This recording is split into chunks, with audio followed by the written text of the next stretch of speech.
Hello guys, welcome to our channel. இன்றைக்கி வீடியோவில் நம்ம என்ன பார்க்க போகிறோம்னா, ஐசில் ஆஃப் மேன் அப்படின்னு சொல்லப்படுற ஒரு கண்ட்ரின்னு சொல்ல முடியாது, ஒரு கண்ட்ரியோட டெரிட்டரின்னு சொல்ல முடியாது. அப்போ என்ன தாண்டா அது அப்படின்னு கேட்டிங்கன்னா, அதை நான் இந்த வீடியோவில் எக்ஸ்பிளைன் பண்ணுறேன். ஸோ இந்த கண்ட்ரியோட history, geography, politics, economy, government இது எல்லாத்தையும் பற்றி இந்த வீடியோவில் நம்ம டீப்பாக டிஸ்கஸ் பண்ண போகிறோம் இந்த கண்ட்ரியை பற்றி. ஸோ நீங்களும் நம்ம சேனலில் சப்ஸ்கிரைப் பண்ணலாம், மறக்காம நம்ம சேனலில் சப்ஸ்கிரைப் பண்ணிக்கோங்க. அப்போ தான் நான் போகிற வீடியோஸில் உங்களுக்கு நோட்டிஃபிகேஷனோட வரும். ஸோ நீங்களும் நம்மளோட வீடியோஸ்லாம் தொடர்ந்து பார்க்க முடியும். Anyway let's get into the video.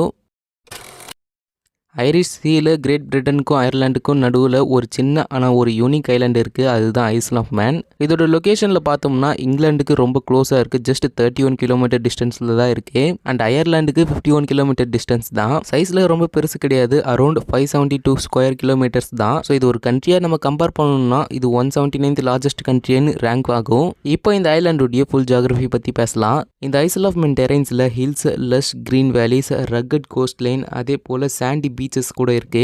And கோஸ்ட் லைன்ல டிராமாட்டிக் கிளிஃப்ல இருந்து சீனிக் வியூஸ் கிடைக்கும். அதனாலே இந்த ஐலாண்டுக்கு டூரிசம் ரொம்ப ஸ்ட்ராங்கா இருக்கும். இந்த ஐலாண்டுடைய ஹையஸ்ட் பாயிண்ட் அப்படின்னு பார்த்தோம்னா 620 மீட்டர்ஸ். அண்ட் அந்த மவுண்டைன் பேர் ஸ்னாஃபெல் மவுண்டைன் அப்படின்னு சொல்லுவாங்க.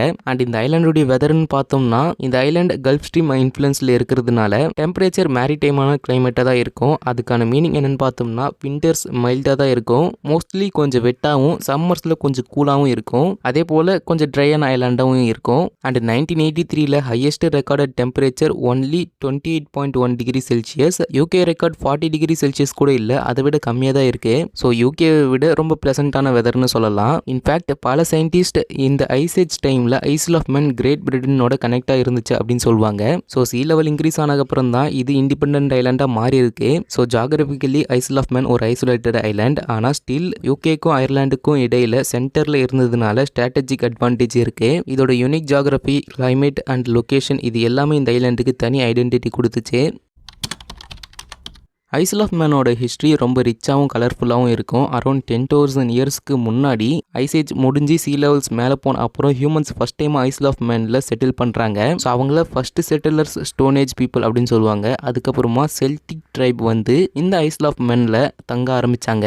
அவங்களோட கல்ச்சர், லாங்குவேஜ் அண்ட் ட்ரெடிஷன்ஸ்லாம் கூட இன்னும் ட்ரேசஸில் இருக்குது. தென் 9th செஞ்சுரிக்குள்ள நார்ஸ் வைக்கிங்ஸ் வந்து ஐசில் ஆஃப் மேனை கேப்சர் பண்ணாங்க. அந்த வைக்கிங் இன்ஃப்ளூயன்ஸ் நல்ல மேன் கல்ச்சரை பான் ஆயிடுச்சு. ஸோ அவங்களோட ஆர்கிடெக்சர், ஃபோல்க்ளோர் அண்ட் ஈவன் லாங்குவேஜில் கூட வைக்கிங் மார்க் இருக்கு. லேட்டர் பீரியட்ல ஐசில் ஆஃப் மேன் ஸ்காட்டிஷ் கிங்ஸோட கண்ட்ரோல்குள்ளே போன டைம் இருந்தது. அப்புறம் இங்கிலீஷ் இன்ஃப்ளூயன்ஸ் கூட வந்திருக்கு. ஸோ 14th செஞ்சுரிக்குள்ள ஐசில் ஆஃப் மேனுக்கு தனியாக ஒரு ஐடென்டிட்டி ஃபார்ம் ஆயிடுச்சு. நெதர் ஃபுல் இங்கிலாண்டும் இல்லை, ஸ்காட்லாண்டும் இல்லை, ஆனால் ஸ்டில் அவுட் சைட் பவர்ஸ் கண்ட்ரோலில் தான் இருந்தது.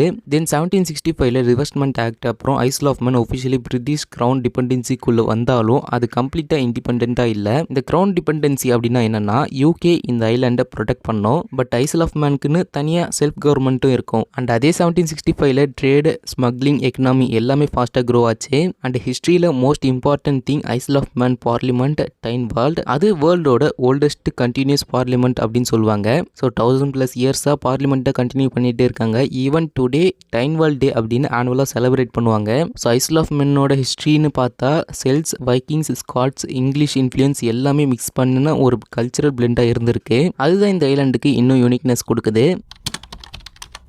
ஐசில் ஆஃப் மேனோட பொலிட்டிக்கல் சிஸ்டம் யூனிக்காக இருக்குது. பிகாஸ் அது ஃபுல் இண்டிபெண்ட் கண்ட்ரியும் இல்லை, யூகே பார்ட்டும் இல்லை. ஒஃபிஷியலாக அது பிரிட்டிஷ் கிரவுன் டிபெண்டன்சி. அதுக்கு மீனிங் ஐசில் ஆஃப் மேனுக்குன்னு தனியாக செல்ஃப் கவர்மெண்ட் இருக்குது. பட் டிஃபென்ஸ் அண்ட் இன்டர்நேஷனல் ரிலேஷன்ஸுக்கு யூகே அதை ஹேண்டில் பண்ணும். அதனால் அவுட் சைடர்ஸ்க்கு கொஞ்சம் கன்ஃபியூசிங்காக தான் தெரியும். அப்போ இது யூகேவா இல்லை செப்பரேட் கண்ட்ரியான்னு நீங்கள் கேட்டிங்கன்னா ஐசில் ஆஃப் மேனுக்குன்னு ஸ்பெஷல் ஸ்டேட்டஸ் கொடுத்துருக்காங்க. இதோட ஹார்ட்டாக இருக்கிற இந்த டைன்வால் பார்லிமெண்ட் இது வேர்ல்டோட ஓல்டஸ்ட் கண்டினியூஸ் பார்லிமெண்ட்னு சொல்லி ஹிஸ்ட்ரியில் ரெக்கார்ட் பண்ணியிருக்காங்க. Over 1000 years old. Norse Viking டைமில் ஸ்டார்ட் பண்ணதுன்னு பிலீவ் பண்ணுறாங்க. இப்போ டைன்வால்டில் 2 பிரான்ச்சஸ் இருக்குது, legislative council and House of Keys. So இவங்க தனியாக லாஸ் பாஸ் பண்ணுவாங்க, டாக்ஸஸ் ரேட்டை டிசைட் பண்ணுவாங்க அண்ட் பிஸ்னஸ் ரூல்ஸை ஃபிக்ஸ் பண்ணுவாங்க. யூகேவோட லாஸ் டைரக்டாக ஐசில் ஆஃப் மேனில் அப்ளை ஆகாது அன்லஸ் டைன்வால்ட் அக்செப்ட் பண்ணுற வரைக்கும். அண்ட் மொனார்கி சைடில் பார்த்தா King Charles III Isle of மேனுக்கு சிம்பாலிக் ஹெட் ஆஃப் ஸ்டேட்னு இருக்காரு. பட் அவரோட ரோல் மோஸ்ட்லி செர்மோனியல் அப்படின்னு சொல்கிறாங்க. So real power elected officials கிட்டே இருக்கு. லோக்கல் பீப்புள் டைரக்ட்லி ஓட் பண்ணிட்டு ஹவுஸ் ஆஃப் கீஸ் மெம்பர்ஸை சூஸ் பண்ணுவாங்க. So technically Isle of Man டெமோக்ராட்டிக்காக ரன் பண்ணுது. பட் யூகேக்கு ஒரு சேஃப்டி நெட் மாதிரியும் இருக்கு. அதாவது இந்த அரேஞ்ச்மெண்ட் ஐசில் ஆஃப் மேனுக்கு ரொம்ப அட்வான்டேஜாக இருக்கு. அவங்க செல்ஃப் ரூல் என்ஜாய் பண்ணுவாங்க. அட் த சேம் டைம் யூகேவோட மிலிட்ரி ப்ரொடெக்ஷனும் அவங்களுக்கு இருக்கு. அதனால இதனால அவுட் சைடர்ஸ் ஐஸ்ல் ஆஃப் மேனுக்கு டபுள் பெனிஃபிட் கிடைக்குது அப்படின்னு சொல்லுவாங்க.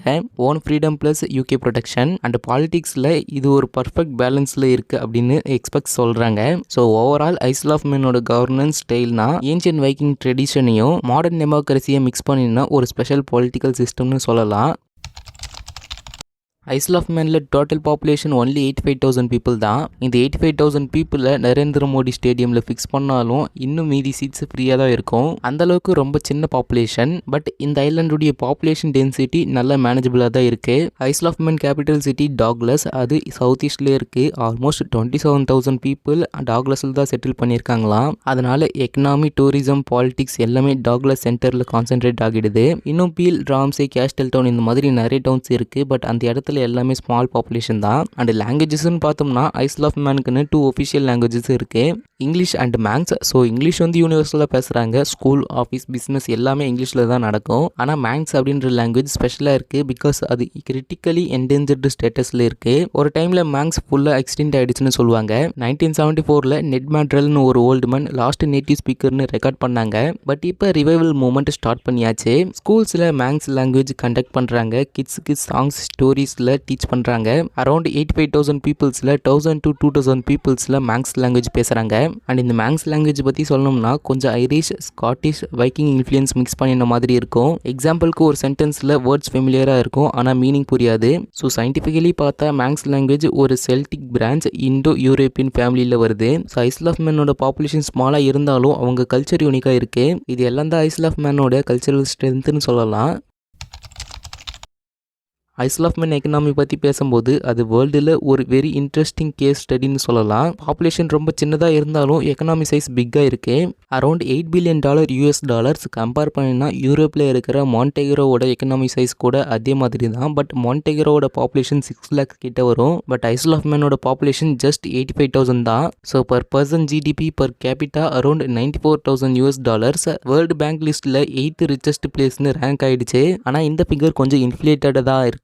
Because multinational companies Isle of மேனில் ரெஜிஸ்டர் பண்ணிடுச்சு. பட் ப்ராஃபிட்ஸ் ஃபுல்லாக லோக்கல் பீப்புளுக்கு வராது. இப்போ இந்த ஐலாண்ட் எக்கனாமிக்கு மெயின் பேக் போன் எதுனா ஃபேவரபிள் டேக்ஸ் சிஸ்டம் தான். ஐஸ்ல் ஆஃப் மேன் வேர்ல்டில் ஃபேமஸ் ஆனால் ஒரு டேக்ஸ் ஹெவன். அப்படின்னா பிஸ்னஸ்க்கு சூப்பர் அட்ராக்டிவான பிளேஸ். அதுக்கான ரீசன் பார்த்தோம்னா இந்த இடத்துல கார்பரேட் டேக்ஸ் ரொம்ப கம்மி, இல்லை ஆல்மோஸ்ட் 0% இருக்கு. கேபிட்டல் கெயின்ஸ் டேக்ஸ் இல்லை, இன்ஹெரிட்டன்ஸ் டேக்ஸ் இல்லை. அதனால இன்டர்நேஷனல் லெவலில் big companies banking, insurance, gambling, shipping, software, gaming industries எல்லாம் இங்கே ஆப்ரேட் பண்ணுறாங்க. எக்ஸாம்பிளுக்கு சொல்லணும்னா வேர்ல்டோட largest online poker site Isle of மேனில் ரெஜிஸ்டர் ஆகியிருக்கு. Not only poker, many gaming and gambling companies Isle of Man choose பண்ணியிருக்காங்க. பிகாஸ் ஃப்ளெக்சிபிளான tax laws plus modern regulation கொடுத்துருக்காங்க. And apart from gaming and finance, shipping sector important role play பண்ணுது. Isle of மேனுக்குன்னு own ship registry இருக்கு, அது global shipping companies use பண்ணுறாங்க. And banking செக்டாரில் ஐலாண்டுக்கு பிரிட்டிஷ் ஐசல்ஸில் one of the safest banking ஹப்ஸ்னு ரெப்புடேஷன் கிடைக்குது.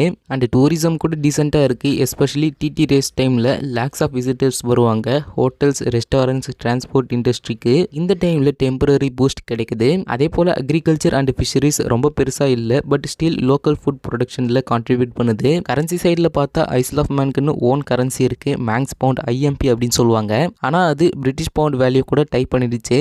அதுக்கு meaning UK pound and Isle of Man pound interchangeably use பண்ணலாம். அதாவது பிரிட்டிஷோட கரன்சி ஐஸ்ல் ஆஃப் மேனில் யூஸ் பண்ண முடியும். ஆனால் நீங்கள் மேக்ஸ் பவுண்டு யூகேக்கு எடுத்துகிட்டு போனீங்கன்னா அதை யூகேல அக்செப்ட் பண்ண மாட்டாங்க. ஓவராலாக பார்த்தா ஐஸ்ல் ஆஃப் மேனோட எக்கனாமினா ஸ்மார்ட்டாக பிளான் பண்ணின financial system plus global companies attraction plus little bit of tourism, இதுதான் ஐலாண்டுக்கு பெரிய ஸ்ட்ரென்த். அண்ட் இப்போ வேர்ல்டில் எல்லா கண்ட்ரீஸும் டேக்ஸ் ஹெவன்ஸை டார்கெட் பண்ணுறாங்க. அதனால ஐஸ்ல் ஆஃப் மேனுக்கு ஃபியூச்சரில் கொஞ்சம் ப்ரெஷர் வரலாம். ஆனால் ஸ்டில் ப்ரெசன்ட் சிச்சுவேஷனில் one of the richest small places on எர்த்னு கான்ஃபிடென்ட்டாக சொல்ல முடியும். ஸோ இதோட இந்த வீடியோவை முடிக்கிறேன். கண்டிப்பாக இந்த வீடியோ பிடிச்சிருக்கும்னு நினைக்கிறேன். அண்ட் இது பார்ட் 1 தான். ஸோ பார்ட் 2 வந்து நாளைக்கு நான் முடிஞ்சு அப்லோட் பண்ணுறேன். அந்த வீடியோவை நீங்கள் பார்க்கணுன்னா மறக்காம நம்ம சேனலில் சப்ஸ்கிரைப் பண்ணிக்கோங்க. அப்போ தான் நான் போகிற வீடியோஸில் உங்களுக்கு நோட்டிஃபிகேஷனோட வரும். ஸோ நாளைக்கு ஒரு வீடியோவில் வந்து உங்களை மீட் பண்ணுறேன். Until then stay tune.